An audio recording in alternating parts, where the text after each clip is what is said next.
zone, the homeowner's best friend. I want to ask a quick question about Pueblo Grande's name change. I was sitting at the light and did a double take and went, okay, why'd they change the name? And I can't pronounce this. What's the story behind that, Steve? Well, for the longest time, going back nearly 100 years when all the archaeology around what was then called Pueblo Grande was beginning in the valley and all those different things, for whatever reason, the archaeologists who were uncovering these things chose to put Spanish names on them. Pueblo Grande, Casa Grande, these different Mesa Grande. And finally, our indigenous folks about 3 or 4 years ago had said, essentially, how dare you put Spanish names on our sacred grounds? We would like to have indigenous titles on all these different properties. And the city of Phoenix, in the spirit of doing what's right, went ahead and changed Pueblo Grande to Ciudad Valles.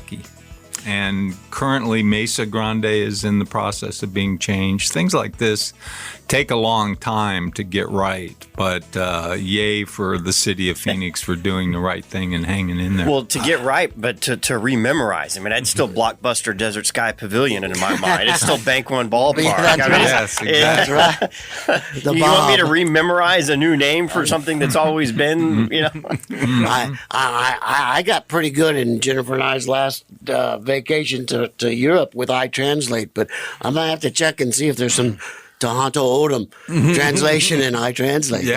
Exactly. But that's a respectable reason to change the name. Sure. Yeah, I agree with it. There's obviously, I mean, they just started changing it, and I think Mayor Gallego put the final official stamp on it about a year ago, but it had been in the works for nearly 4 or 5 years just to get to that point.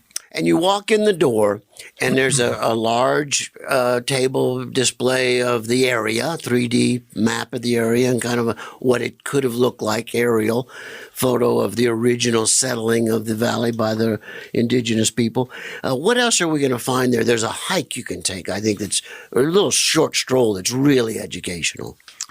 Well, whenever I'm talking to groups of people, I say if you really want to experience what the valley in Phoenix proper was like way back when, 1,000 years ago, 1,500 years ago, go walk around the Park of Four Waters is what it's called, because it's a combination of 4 different historic canals. And yeah, the city archaeologist who has recently retired, she would give tours once a month. And it's, again, if you're any kind of historian at all, go to the Park of Four Waters, walk around there, close your eyes, experience the area that was thriving in the days of the Hohokam.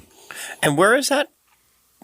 It's at Ciudad Valles. It's on the north side. Yeah, it's across the railroad tracks. It's locked up. You have to get a private tour. Okay. But it's well worth it. Oh, incredibly. It is well worth it. Okay, so we have the original settlers of the area. And then for some reason, I don't think we've adequately defined, it's all but abandoned.